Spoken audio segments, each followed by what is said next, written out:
Okay, perfect. Okay, so today we're going to be speaking negotiation styles. I'll start to spend a little bit of provide a little bit of emphasis on the styles of negotiating, but I'm also going to be touching on some key aspects. So this is negotiation typically has full day or multi-day workshops. I'll try to capture the essence in the webinar time period that we have. Um, so that being said, if you have any specific questions, please don't hesitate to interrupt me or just comment on the field, and I can we can have a good discussion on it. So let's get started. So today the agenda, we're going to talk about what is a negotiation, the type of negotiation, some strategies, understanding leverage, and then timelines for decision making. So let's before um, I don't want to spend too much time there. So what is a negotiation? Now the dictionary tells us negotiating simply means two parties reach an agreement through compromise resolution, and that's a very clean definition. What is um, the ideal outcome of a negotiation when we say what does it mean for us? It means that we feel like we did a good job. We feel like we got the best value. We feel like we didn't get taken advantage of, which is where point number two comes in specifically. We experience different emotions every time we have a negotiation, either whether it's personal or professional. Um, and the level of effort we're willing to put in is dependent on how we value the specific activity. So an example, a very good example is when we travel abroad for vacations, and there's people selling items on the beach or on the side of the road, and we'd haggle with them. And that is that there's no specific hard emotion attached other than the personal side. If you get a little bit of satisfaction because you get a little bit of discount, and then you move on. However, when we do the same activity, when we're saying something like buying a car, the emotion is very different. The value for that activity is very different. So every time you have this activity, we shouldn't expect to feel the same way. We would expect to get triggered by different um, aspects of a negotiation. So it is important for us to manage that as well, and recognize where and how we get triggered. And then the last point being a successful outcome is where we feel we got the best deal. And again, this can vary depending on activity to activity, and goes back to the prior example as well. Um, so when you say what is a negotiation, it's the ideal scenario. It's the best, what we would consider as a win for us. It wouldn't necessarily be a win-win, but it has to be a win for us to be considered an ideal outcome. When you talk specifically on types of negotiation styles, now the reason this webinar is called negotiation styles is because we're going to spend a little bit of time on the styles here, but this is a full module within our strategic sourcing course, where we spend a lot of time on this topic here. But so let's go through the text and the graphic, and then we'll tie them all together. One of the best ways of actually there is very little alternative. It's unless you're a natural at this. Preparation will give you the best outcome. It is important to understand my drivers, for negotiating my ideal outcome of a negotiation. So I have to prepare.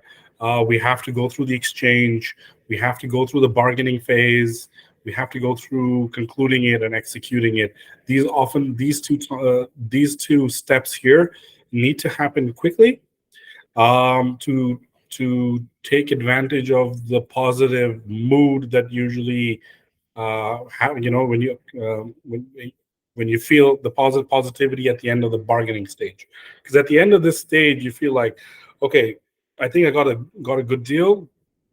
The worst possible thing that can happen is where the terms and conditions are not part of your exchanges or your bargaining, and then that throws a wrench into concluding it. Now, sometimes you have to go back to bargaining if that wasn't addressed, which sours a little bit of the mood, and then of course executing it on time or not on time will directly affect the project that you have.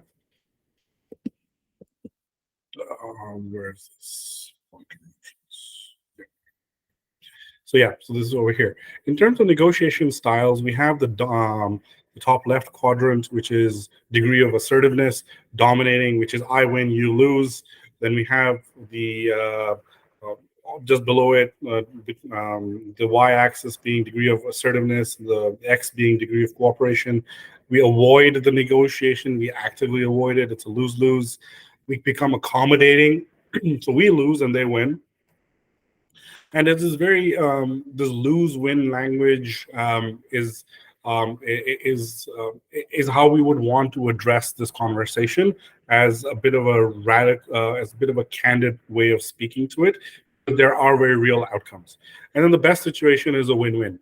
Now, this is the ideal situation um, of any negotiation. This is where most professionals would like to get to. But this is not an easy place to get to. One of the tips I have is there is a tool called a best alternative to a negotiated agreement. What that simply means is when we're preparing for a negotiation, we go through our list of these are the items I need to have. These are must-haves, and then you have the next list of nice-to-haves, and then I don't need them at all. The reason you make that list is if a supplier would also prepare that list on the other side, or whatever, whoever you're negotiating with, and they may throw in caveats or carrots that if they don't fall within the need to have or nice to have, you need to be able to identify that as this is non-value added for me at this time, and counter that with something different. One of the key aspects of any a step in any of the negotiation styles is tank and bank.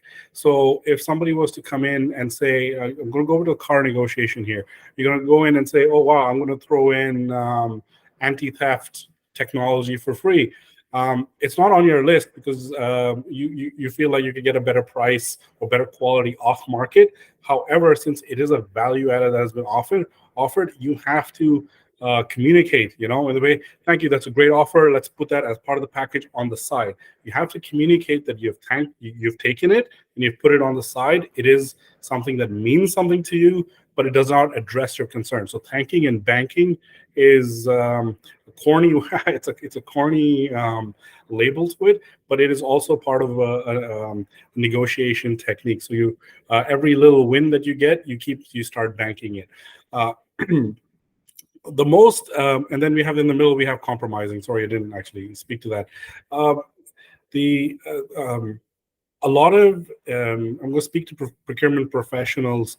When they get hired into the industry, they get what do you call a rudimentary negotiation sort of course. Like you would go in and you do a whole bunch of exercises. However, building confidence to get to a win-lose or a win-win is something that takes practice, and you have to be self-aware of areas that you start avoiding, like certain actions happen or certain events happen, then you start avoiding I don't want to negotiate, I'm scared of negotiating. You have to be self-aware to be able to identify which of these styles you excel at and and what are the gaps so you can get to the proper style. Win-lose is usually called it's a power move. So if you have all the leverage, there is absolutely no reason for you to give any of it up. There is very little value for you to get to a win-win if you hold all the cards. For example, if you're the largest supplier in the market, if you're the largest consumer in the market, the largest logistics provider, if you have a monopoly on a certain area, a win-win is not in your best interest. It may be in the market's best interest, but you have to look at your own specific condition. And compromising is typically where we get to, usually. However, oftentimes we get to this compromising on the bottom left quadrant a lot faster than we do the top right compromising. Because if you go back to the building trusting relationships, the preparation, exchange, and bargain, you could keep going back and forth between the stage a few times, and this is where again you need to have prepared properly to have your your must-haves, your nice-to-haves, and the no value at this time list for you to be able to get to this scenario. before I move on from the slide, I do also have to point out that nobody goes in with into a negotiation, oftentimes in bad faith. It is everybody's going to represent themselves, their own organizations to the best of their ability. However, they need to look out for themselves. So even though they would like to do some stuff, some actions for you, they may not be able to. That doesn't mean it's something personal against you. Just it doesn't fit their ideal outcome. Look, okay. So let's move on. Negotiation strategies. This is going on from the BATNA, and I'm going to speak specifically to the prepare phase and part of the best alternative. So you have to determine your evaluation criteria. This is what I was speaking to. For example, you need to know your shipping volumes. You need to know your waiting times, how you ship items, how much of cubic space you waste, understanding the limitations, meaning that if I want to ship a product, I can't have a quad axle truck come. I need a tri-axle truck. There are certain limitations you have within your own organization or your own business. You need to be able to be aware of that. You need to be able to be aware of changes in the market, mergers and acquisitions, monopolies that were formed, monopolies that were broken. Focus on use of technology. This is in the new age, this is essentially what we want our suppliers to be able to provide us as a value-added service. And if a supplier or a business partner is unwilling to use technology to assist your business, then that is also a flag that you would put in. Like this is, again, I would go back to I need this. It's nice to have, or it's non-value added. If technology is non-value added, then they may have the best TPMS or best procurement software, contract management software, demand planning software on the planet. It doesn't mean anything to you. It doesn't mean anything to you. But in today's world, we know that this is sort of like it's at the top of the list. The second point here is draft a mock agreement. This is we go back to our own terms and conditions, our own commercial agreement, our technical agreement, our scope of work, and we draft it out. This is what I want the ideal scenario to look like. And from that, we get the BATNA, which is the best alternative to the ideal scenario. And this, again, gives you a very clear indication, and it provides transparency when you're presenting this to your management, your leadership, who's going to approve it as well. I've done my homework. I know what the best is, Mr. Manager. Are you aligned with this approach? Yes, I am. Okay, there you go. Now I can go into a negotiation fully aware on where my upper limit is. So if I bring in anything under this limit, that means it's good to that means it's all approved within my team.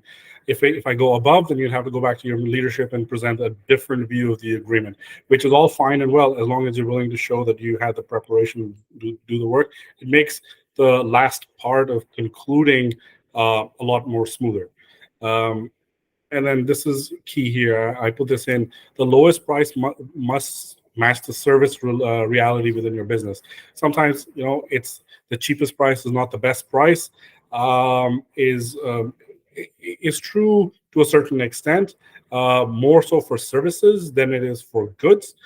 Goods, if you meet the technical criteria and you can get a cheaper price, that's great. But for a service, if I have a cheaper price, the question I need to ask is what service is missing from this list that somebody else may be providing, and is that part of my must-have or nice-to-have, or where does it fall in?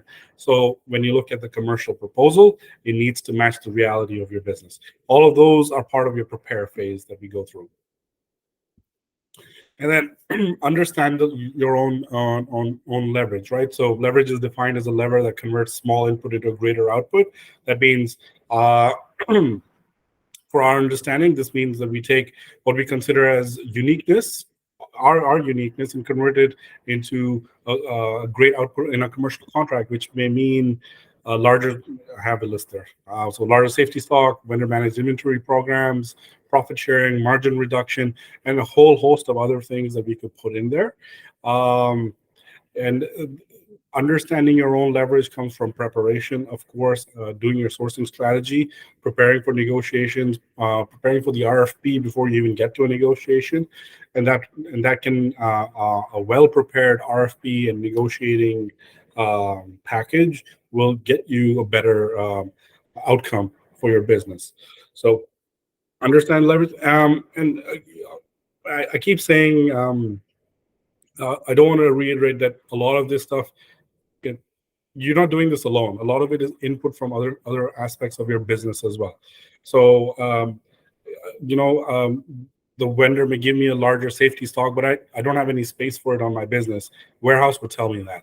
A vendor managed inventory program, I may not use enough to justify the value that a vendor would bring with a vending machine. So a lot of this is a sourcing strategy that you would develop in conjunction with the operations, your clients, and then through the RFP, once you get to a point where you believe it's a value, you're close to a final agreement, you would get sort of like the input on, this is what we're doing, any red flags associated with that. This doesn't mean that you have to share every aspect of the proposed agreement to maintain confidentiality and bid integrity. It just means that some of the larger non-standard values that you've generated, you need to make sure that they actually would benefit us within our organization. And the last thing is timelines for decision making. Suppliers lose faith and trust in the process if there is inadequate feedback. This also means if there is no timeline for decision making. Once you get to the bargaining phase is completed and you get to conclude, you should have bargained for all aspects of the agreement, meaning you would have done the commercial, you would have done the technical, you would have done service delivery, you would have done the terms and conditions, any aspect of the contract that would make a contract, you should have negotiated or signed off on it during the bargaining phase. If there are certain risks associated with stretching the negotiation phases, one is invalidating the code. So if you have a commodity-based contract like with copper or nickel or anything on the LME, for example, the code may become invalid because the supplier may no longer be able to hold that proposed volume or the key input that they would need to manufacture your product. For logistics, the seasonal window may close. You may no longer be able to ship through the ideal methodology. Therefore, prices would have to go up. For third-party warehousing, well, the space may be lost, even though it would have been held. Held is another way of saying, yeah, it's promised to you until somebody pays me.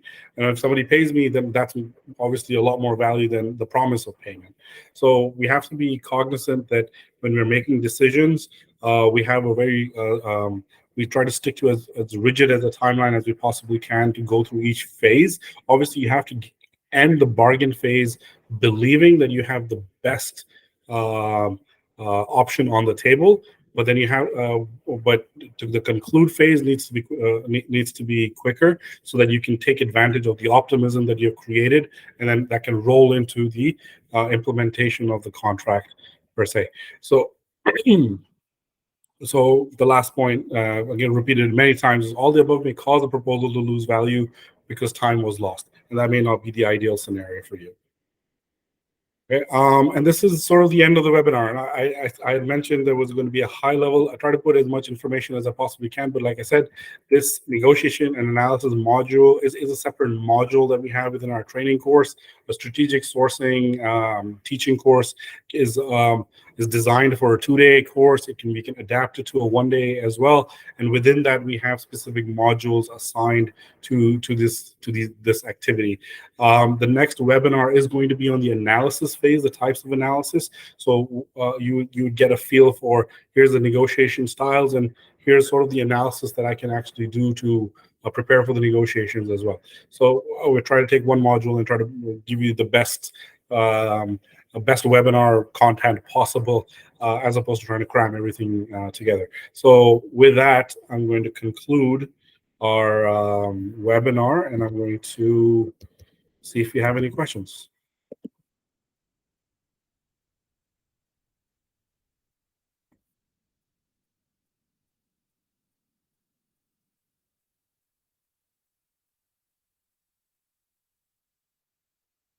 Okay, let me see.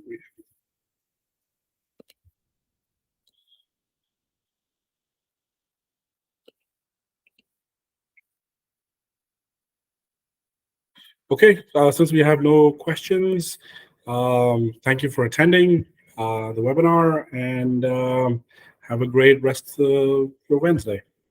Thank you. Thank you.